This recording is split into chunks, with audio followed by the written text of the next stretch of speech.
afternoon, everyone. I'm Ajit from MITSOT.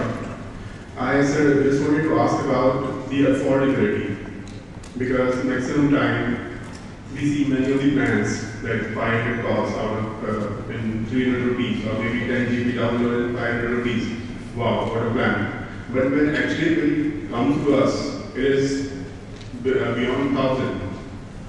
Right, and many of the times, if prepaid users are there, they see that every next day you are automatically activated some plan, or maybe some SMS service, but you don't get that service, but still amount is deducted from your account. So, what mechanism is there for an MDP, or what mechanism this try to use for this? Let the telcos answer. Actually, it will be great if Mr. Rajan takes the answer. The industry is represented here, and I think they would have more precise answers than a consultant like me. Again, I asked others to chime in, but first of all, I think it's a valid concern. I don't think this is something that we can shy away from as an industry, and so we are aware of it, and we are going to address it, and we are addressing it. So let me address the two phases of it. One is the data side of it, and one is obviously the VAS side of it, right? Because those are the two issues. On the data side of it, real-time metering is a real problem, right? That's the problem. I mean, because we don't know before you download a file or you upload a file how many megabits of data you're going to use, and so therefore it's obviously going to be after the fact. So we have to now determine some real-time interventions which allow us to meter in real time, just as you do on the voice side, so that after a minute's worth of usage, we all are used to calibrating on minutes. We are not used to calibrating on megabits per second or some such thing, so that's a hard thing. And I think the industry is working, and I'll ask the industry experts to chime in on this, as to what we're doing in terms of ensuring that real-time metering can be put in place, so that before you download a file or you upload a file, you will get to know, hey, it's going to cost you X, do you want to go ahead and do it?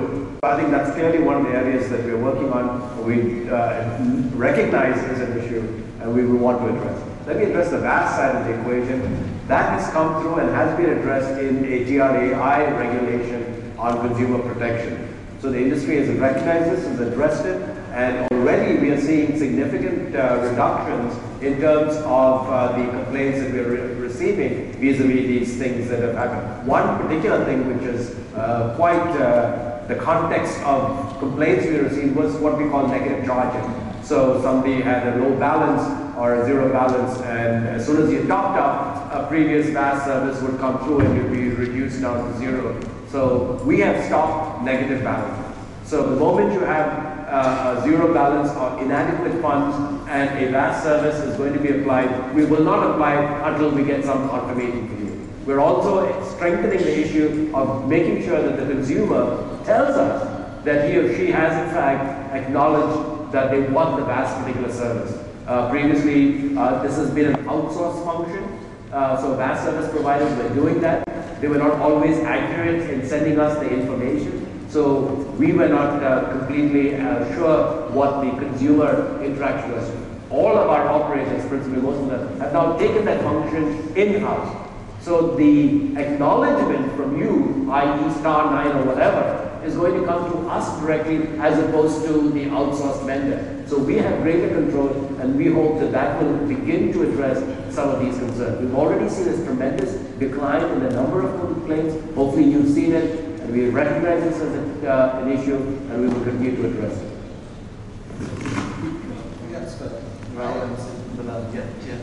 I would like to simplify it further. You have got a voice, data, and VAS tariff plan. It is like from operator A to operator A, operator B to operator B in the same circle. Then you go on roaming. Okay, then it's not that simple. It is very complex.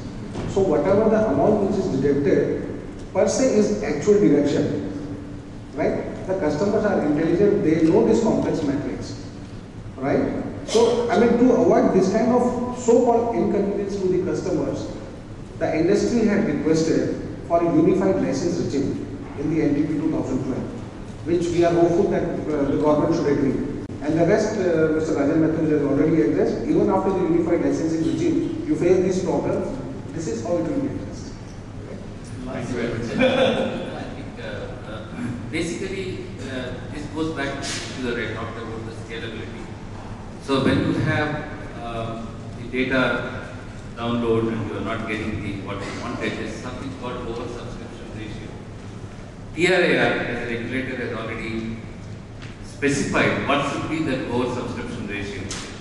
So we as operators, as much as possible, stick to that and then try to deliver the service to you.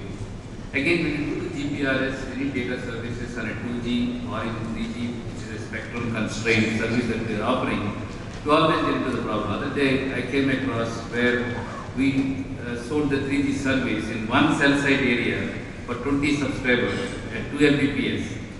But then the package got 2 Gbps, as you were saying. But within 1 week, we noticed that the guy has downloaded so much of video movies, the speed had to be brought down to 64 kilobits. But because he has already consumed his 2 GB, the consumer complained. And when we looked into it, we found out he has already crossed the limit of 2 Gbps, 2 gigabytes per month. So automatically the network has to bring it down to 64K. So obviously at that point you will feel, hey look, I am being cheated. You are not cheated. You have to be given the feedback. That's all it is. Okay? This is what Thank you.